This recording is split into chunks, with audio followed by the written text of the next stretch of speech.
तो है WhatsApp guys, मेरा नाम प्रिंस। आज के मिनी व्लॉग में आपका फिर से स्वागत है। मैं नहा धो के तैयार हो चुका हूँ, अपनी धनों को लेकर अपनी शॉप के लिए निकल जाता हूँ। तो अपनी शॉप पर जाके मिलते हैं गाइस। तो अपनी धनो इतनी ज़्यादा भारी है कि मेरे से हिलती तक नहीं है, तो भी मैं इसको कैसे न कैसे करके चला लेता हूँ।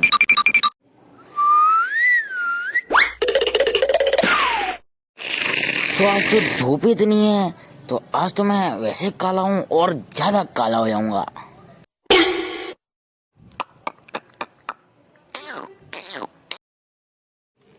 तो गाइस, मैं मेरी शॉप के रास्ते में आधा किलोमीटर पहुंच चुका हूं।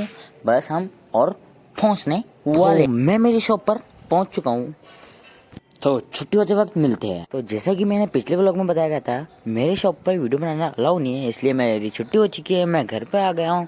मैंने खाना वगैरह खा के व्लॉग को एडिटिंग करने बैठ जाता हूँ।